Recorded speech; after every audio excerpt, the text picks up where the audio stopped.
As a consequence, the Revolutionary Guard has actually become Iran's most powerful institution after the clerics. They own some 20% of the economy directly. They control much of the security apparatus, and not just oil, which is of course the major commodity you want control over, but they control cell phones, which in fact in the last round of protests was the primary way that they were cracking down on activists. They would follow cell phone conversations and or Twittering, whatever you were doing on your cell phone, and easily be able to track you down. And what Ahmedinejad has basically managed to do is produce this massive nexus of corruption around him through the Revolutionary Guard. Now, the problem is that the reason why this debate between the pragmatists and the Islamic left on the one hand and the conservatives is important is because Iran is currently like I said at the beginning, on the brink of a major economic debacle and trying to figure out exactly which policy to pursue. And these two policies actually go in fairly divergent directions, not because they mean anything different for ordinary people. Both of them would actually be quite bad for anybody middle class or lower inside of Iran. But which faction of the ruling class gets to control the resources once they are privatized? Will it be Rafsanjani and his friends, or will it be Ahmadinejad and his friends? And basically, the fight that's happening in Iran, at least at the ruling class, is about that control over our resources. In my mind, that helps to explain why it is that Ahmadinejad is so ruthless and why Mousavi is still partially in the fight, partially not in the fight, because he's unwilling to challenge the current makeup entirely. He's willing to negotiate some kind of deal should that be on offer. Rafsanjani, you must have heard these reports over the last month and a half. He's been trying to negotiate over and over again some kind of settlement to the crisis. Okay, I'll skip ahead. This was ambitious. I planned a 40, 50-minute presentation. That's clearly not going to happen. What I want to talk now about is why I think it is that the workers' protests in Iran are actually some of the most exciting and most consistently committed to democratic change inside of Iran, and what that will mean for the future of this protest, the future of this movement if it's likely to continue.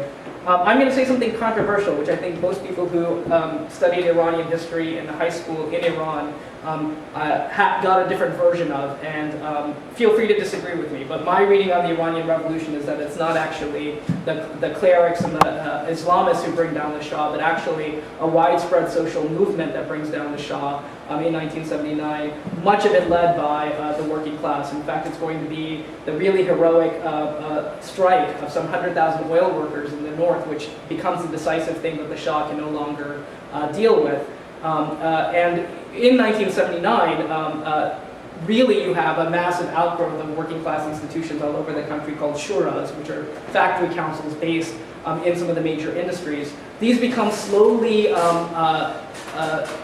diluted, that's not quite the right word. There's kind of a counter-organizing that takes place alongside the mosque, which produces neighborhood committees or comités to basically take over, replace, in some ways liquidate the shuras, and replace a kind of working class organization with something much more Islamic and something much more tied to the mosques. And when the Islamists get control over the state bureaucracy, they simply legislate the end to the shuras and the beginning of things like the, forgive me if I butcher this, the Khane Gargar, is that close? The Gargar Khane?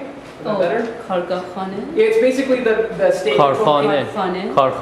Factory? Is that labor union? Oh, it's the Gargar Khane. Kargar Khane. Okay. Those of you who know the Farsi will know better. Kargar means worker, labor. Khane means house. It's the workers' house. It's basically the state-controlled union that the Islamists put into place in order to replace the.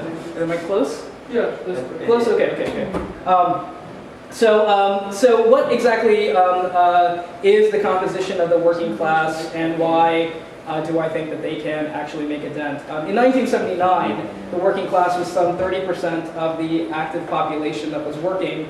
44% of the population in the cities is involved in services. Some 2.3 million are involved currently in government institutions. Some 15 million are in major industries today. There are hundreds of thousands of small-scale industries in the informal sector employing less than 10 workers. And there are actually large numbers of women, including homemakers and men, contributing to the economy in urban and rural areas. The importance of the working class can actually be measured by trade union activities in Iran. They're an important center for power in civil society, which can be basis for the struggle for democracy. Those of you who may have followed, in fact, a few years ago, probably the most spectacular strike of the the 21st century was the bus driver strike that stopped everything in their tracks in Tehran. Really sort of impressive stuff. An illegal strike. Many of its leaders were arrested, but still they pressed on their full demands. The history of the Iranian labor movement, though, goes back to the early 20th century, with struggles to establish unions by teachers, journalists, copper workers, oil workers, print workers, bakery workers, textile workers, shoemakers, postal and telegraph workers, confectionery workers. In fact, there's a bread strike going on now, which looks like it just might win in Tehran. Some 20,000 bakers are on strike in Tehran. But basically, the early labor movement in Iran, 1912 to 1922, in the years after the Second World War, the Iranian trade unions had some 275,000 members.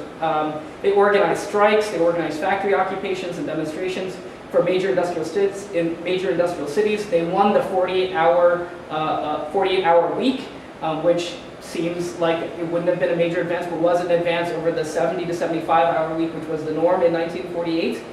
Paid holidays for Fridays, the right of workers to form trade unions. In fact, it's the strike of the workers in 1951 that helps to produce Mossadegh's famous oil nationalization program. He does this not just to sort of meet the demands of the workers, but actually to pose an alternative to what the workers are doing. And that's, of course, what brings in the Shah to power in 1953, is an attempt to eliminate Mossadegh and to eliminate the power that has been grouped amongst the oil workers. In the period of the Shah, trade unions were actually replaced with syndicates or factory-based trade unions, but still the working class movement is able to grow from roughly 30 major unions in 1960 to then 500 unions in 1972. And despite the dictatorship of the Shah, some strikes were successful. Workers won their rights to have national insurance, to something we would all like, to guarantee sick pay, retirement, and employment benefits. The ultimate failure of the dictatorial regime to deal with economic and political crises led to a growing revolutionary movement, which led to a general strike, including the 100,000-strong oil workers' strike and the collapse of the monarchy in February 1979.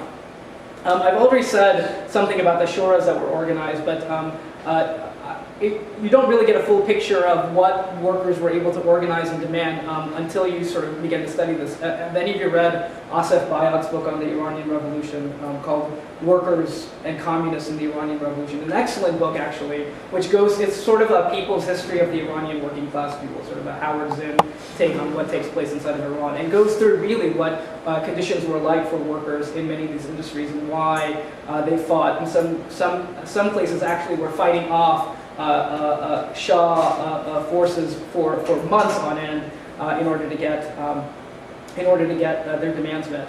But even after the Islamists began to attack the shuras and the trade unions and replace them with state-led unions, the working class movement still begins to organize. There were strikes throughout the 1980s, even during the Iran-Iraq War, 90% of which win their demands for benefits, including pay raises, better wages, and overtime pay.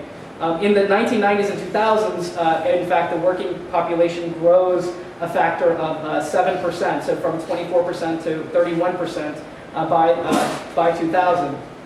I just want to skip ahead to what the last 4 or 5 years have looked like, because I think you can get some sense of why the economic priorities of Iran have basically led to a condition where people are beginning to organize in, I think, some really massive ways. In 2004, when in Khatunabad there's a small massacre that takes place, construction workers are killed, and 250 of them are actually sacked after the massacre. Workers were joined by their families, they blockaded the building, and in clashes with the security force, there were several workers who were killed, 300 that were wounded. During that same month, there was another strike by workers in Iran Khodro, which is probably the largest auto factory in the world, employing close to 100,000 workers in one factory. They went on strike demanding job security, an end to temporary contracts, overnight pay for night shifts. In May and June of 2005, workers in Khodro went on strike again after a similar incident where 2 workers in their 20s were killed, and then went on strike again at the end of 2005. Khodro has had more or less annual strikes happening for the last 4 or 5 years in order to get better working conditions.